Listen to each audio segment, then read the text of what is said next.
One of the earliest and most significant developments in timekeeping was the invention of the sundial, originating in ancient Egypt around 1500 BCE. Sundials were among the first devices used to measure time. These early timepieces consisted of a simple vertical rod known as a gnomon, which cast a shadow onto a marked surface. And by observing the position of the shadow, people could determine the time of day. And the use of the sundials spread through other ancient civilizations, including the Greeks and the Romans, who developed their design and application of it. Greek mathematicians and astronomers such as Anaximander contributed to the development of the more accurate sundials by studying the movement of the sun and its relation to the Earth's axis. And that made sundials become a common fixture in public squares, temples and private residences throughout the Roman Empire, underlying their importance in the daily life. And sundials continued to be used during the Middle Ages in Europe, particularly in agriculture and religious contexts. They were crafted from various materials, including stone, metal, wood, and even paper, and came in different shapes and forms, such as horizontal, vertical, and also equatorial design, each optimized for different purposes. The Middle Ages saw a significant advancements in timekeeping with the development of the mechanical clock. The earliest mechanical clocks emerged in the 13th century and were primarily installed in monasteries and in cathedrals. These early medieval clocks were large and intricate instruments, often housed in tall houses or towers, where they were visible to the surrounding community. Medieval clocks relied on a system of weights, gears, and escapements to regulate the movement of the clock hand. So the clock's mechanism was powered by weights suspended from ropes or chains, which gradually descended as they unwound, driving the gears and causing the clock to tick. The 17th century witnessed a major leap in timekeeping accuracy with the invention of the pendulum clock by Dutch scientist Christian Huygens.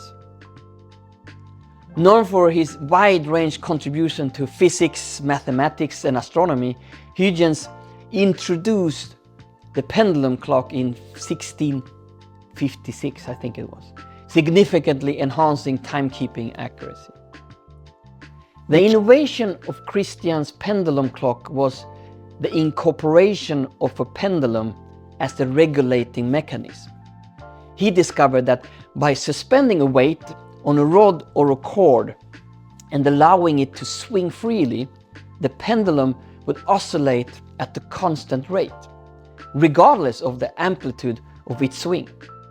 This provided a reliable means of measuring time. And Christian realized that by attaching a gear train to the pendulum, he could transmit its regular motion to the clock's hands, thus creating a precise timekeeping device. He constructed his first pendulum clock prototype in 1657, and by 1659 he had perfected the design and built a working model. The Industrial Revolution, which began in the 18th century and extended into the 19th century, brought about significant changes in the watchmaking industry. Mass production became the hallmark of this era, transforming the way watches were made and who could afford them. Previously, skilled artisans crafted watches, making them expensive and accessible only to the rich.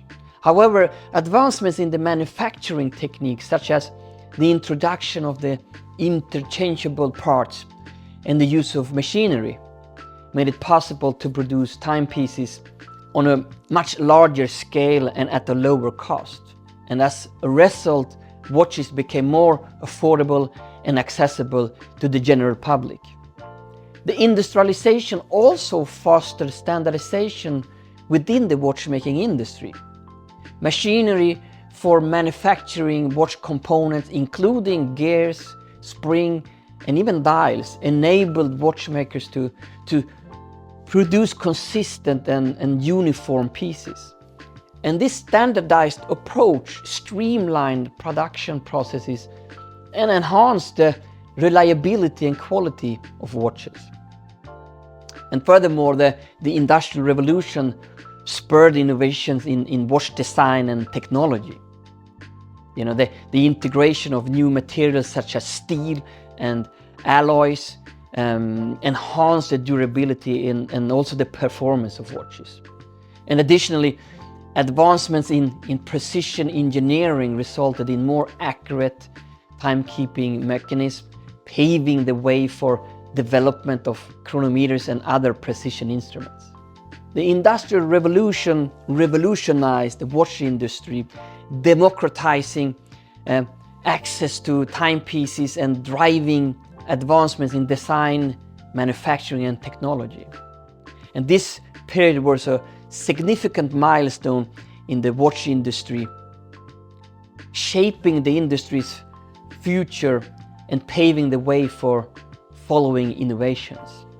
In the 20th century, wristwatches became the dominant form of personal timekeeping, initially popularized during the World War I for its practicality. Wristwatches quickly became a fashion accessory and a symbol of status. And the quest for precision in timekeeping reached new heights with the invention of atomic clocks in the mid-20th centuries. Atomic clocks measure time based on the vibration of atoms, typically cesium or rubidium, and are accurate to within a few billionths of a second per day. And these clocks have become the standard for international timekeeping and are also used in various applications, including the Global Positioning System, GPS, and telecommunications and scientific research, of course. And so today we take for granted the myriad timepieces, devices that surround us, and from wristwatches and smartphones to atomic clocks.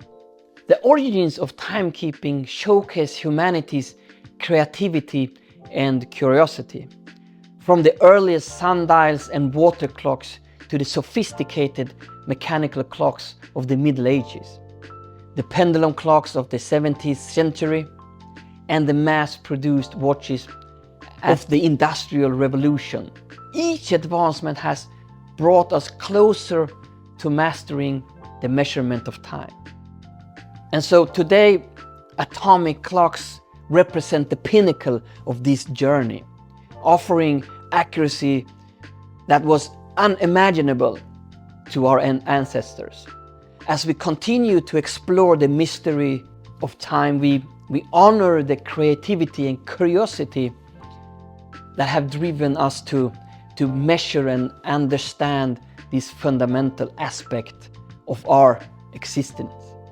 And so that was everything for today. If you found my content interesting, well, just click one of these two images and you will be directed to the next video.